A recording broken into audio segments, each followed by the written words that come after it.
토트넘이 3부 리그 12위 팀이죠. 포츠머스와 아주 명승부를 펼쳤습니다. 진짜 대단한 강팀을 상대로 정말 멋진 경기를 펼쳤고요. 네.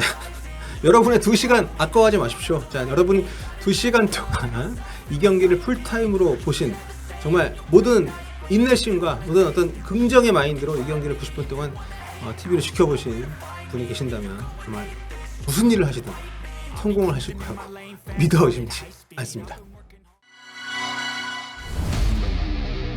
안녕하세요, 볼루TV 서영욱입니다. 자, 토트넘이 3부 리그에서 12위를 달리고 있는, 한때 프리미어리그 강호이기도 했던, 중위권에서 굉장히 좀 쫀쫀한 경기를 보여주긴 했었던 포츠머스를 상대로 1대0으로 승리를 했습니다. 사실 포츠머스가 우리에게 익숙한 이름이긴 합니다만, 과거 해리 레드렉 감독 시절에 프리미어리그에서 나름 강호들 상대로 좋은 경기력을 보여줬던 팀이기 때문에. 근데 지금은요, 지금 보시다시피 3부 리그 12위 팀입니다. 1부 리그 5위 토트넘과 3부 리그 12위 포츠머스 사이에는요, 보십시오. 한참 내려갑니다. 네. 이 두 팀 사이에는 50개 팀, 50개 팀이나 있어요. 이 두 팀 사이에는. 그만큼 그레이드 차이가 있는 두 팀 간의 경기. 게다가 토트넘이 홈 경기였기 때문에 토트넘이 대량 득점까지는 아니더라도 굉장히 시원시원한, 좀 모처럼 좋은 경기력을 보여주지 않을까 이런 기대를 했었는데 저의 착각이었습니다. 토트넘은 토트넘이었고요. 정말 답답한 경기를 펼친 끝에 1대0으로 정말 간신히 승리를 했습니다. 토트넘 이날 상대가 아무래도 약체이기 때문에 콘테 감독이 로테이션을 돌렸어요. 주중에 4대0으로 대승을 했던 크리스탈 팰리스전, 여기에서 3톱, 그러니까 손흥민, 케인, 힐, 요 3명 빼고 8명을 다 바꾼, 골키퍼까지 다 바꾼 그런 선발 라인업을 들고 나왔습니다. 근데 비수마 선수가 워밍업 도중에 부상을 당했어요. 그래서 스킵이 긴급히 이제 선발 명단에 좀 투입이 되면서 최종적으로 주중 경기하고는 7명의 선발 라인업이 바뀐, 공격진을 빼면 그래도 사실상 풀 로테이션을 하는 그런 경기였다고 볼 수가 있겠습니다. 아무래도 상대를 좀 가볍게 봤다라고 할 수도 있지만 충분히 이해가 가는 그런 라인업 구성이죠. 컵 대회고. 어쨌든 토트넘은 지금 다음 주말에 북런던 더비, 아스날과의 북런던 더비를 앞두고 있기 때문에 어느 정도 또 그동안 기회가 없었던 선수들에게 동기부여를 해줄 수도 있는 그런 차원에서 3톱을 유지를 하면서 초반에 좀 골을 넣고 어느 정도 좀 후반에도 로테이션 할 수 있는 이런 그림을 그렸을 텐데 결과적으로 손케인 풀타임 다 뛰었고요. 경기력 정말 깝깝했습니다. 정말 제가 입중계 하면서도 깝깝하다 이 얘기를 정말 많이 했었는데요. 전반전에 이제 무득점이었고, 후반 시작하자마자 5분 만에 이 팀은 해리케인 없으면 어쩔 거야 진짜. 해리케인이 골을 넣으면서 후반전 그래도 풀리나 보다 싶었는데 그게 전부였어요. 경기의 대부분을 리드를 했지만 리드를 했다고 제가 말씀드린 거는 지배를 하진 못하는 그런 경기였습니다. 상대가 내려가서 수비를 하고 있는데 박스 안쪽 유의미한 장면들을 거의 못 만들어냈습니다. 공격 콤비네이션이. 일단 기록을 볼게요. 토트넘 이번 FA컵 3라운드 64강입니다. 주요 기록을 한번 보시면 토트넘이 슈팅을 18개를 때렸습니다. 포츠머스가 3개밖에 못 때렸고요. 근데 중요한 수치는 요거예요. 유효 슈팅 1개입니다. 유효 슈팅 1대1이에요. 그러니까 케인이 넣은 그 골 말고는 유효 슈팅이 하나도 없었어요. 90분 동안. 슈팅을 18개나 때렸는데 상대 수비에게 블록이 되거나 아니면 빗나가거나, 손흥민 선수도 이날 뒤에 말씀드리겠습니다만 좀 시도는 좋았는데 좀 아쉬웠죠. 네. 그 점유율 토트넘이 72대 28로 앞섰고요. 패스도 678대 266. 압도적으로, 네, 경기 기록만 보면 정말 엄청나게 몰아붙인 것처럼 보이죠. 점유 압도했고, 패스 많이 했고, 슈팅도 훨씬 6배나 많이 했으니까. 근데 네, 코너킥도 9대 3이었고. 하지만 이게 정말 빛 좋은 개살구라고 해야 되나? 요 숫자가 말해주는 건 아무것도 없습니다. 경기를 보면 이게 대부분 뒤에서 볼 돌렸고요. 그나마 실수도 많았고요. 상대 박스 안쪽으로 날카롭게 들어가는 패스라든지 상대 골키퍼를 괴롭히는 슈팅 별로 없었습니다. 참 너무도 답답했던 경기였고요. 자, 이 경기에서 손흥민 선수 좀 득점 좀 폼이 올라오길 기대했지만 여전히 좀 아쉬운 부분들이 분명히 있었던 그런 시합입니다. 먼저 AI 평점 세 군데 한번 살펴보면, 후스코어드에서는 이제 6.6점, 소파스코어에서는 7.0, 포트몹에서도 7.0. 요게 AI 평점은 이제 공격수가 슈팅을 많이 때리고 또 키패스가 있으면 좀 부가 점수가 있거든요. 보시면은 슈팅 5개 때렸고요. 유효 슈팅이 하나도 없습니다. 좀 너무 아쉽고요. 그리고 키패스 2개. 요것도 이제 평점이 준수한 평점 받은 거에 영향을 미쳤죠. 드리블은 3번 시도했는데 성공을 한 번도 하지 못했고요. 기대 득점이 0.22, 기대 도움이 0.38. 요 기대 도움은 왼쪽 돌파해서 이제 반대쪽으로 이렇게 크로스를 올렸을 때 로얄이 골을 넣을 수 있는 상황에서 로얄이 골대를 때렸기 때문에 요게 좀 그나마 기대 도움 수치가 높았던 이유 중에 하나가 아닌가.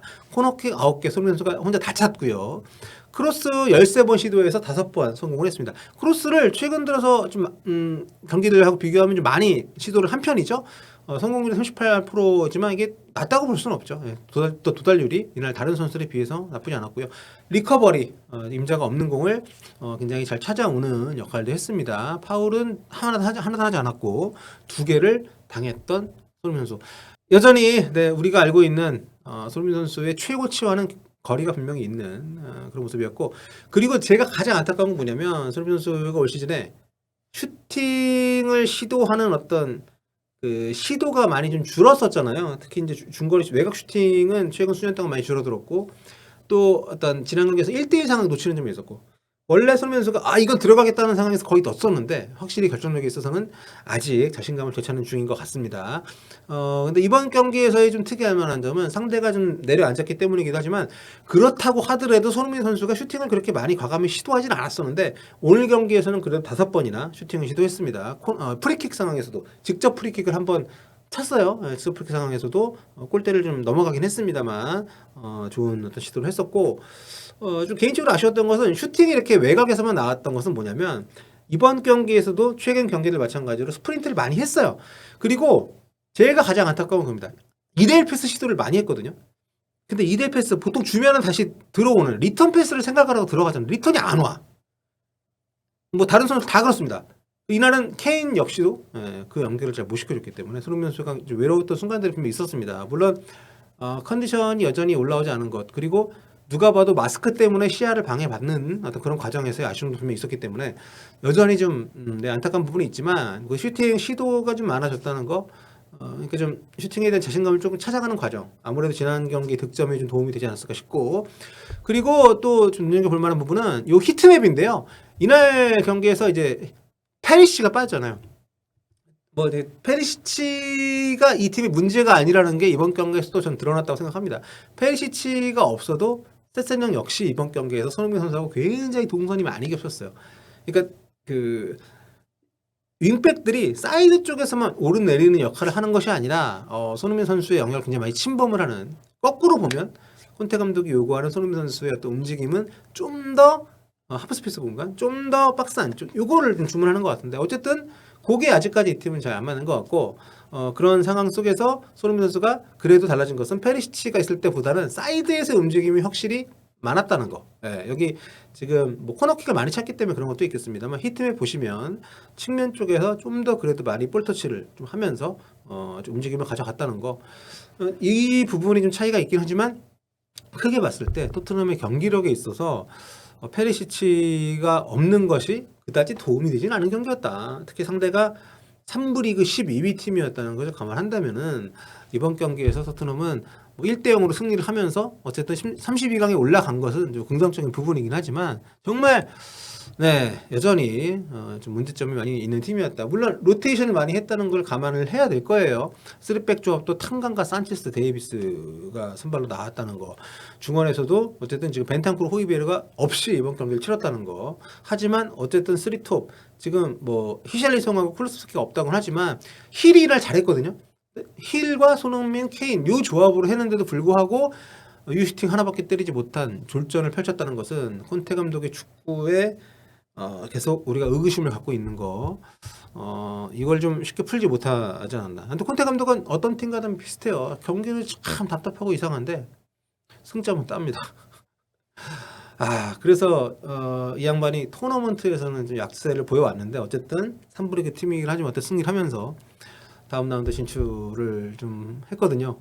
뭐 좋게 봅시다. 다음 주에 있는 이제 북런던 더비를 위한 큰 그림이다. 이렇게 생각을 하면서 이 경기에 2시간을 보낸 여러분 스스로를 응원해 주시면 감사하겠습니다. 자, 여기까지 할게요. 다음 시간에 뵙겠습니다. 봐.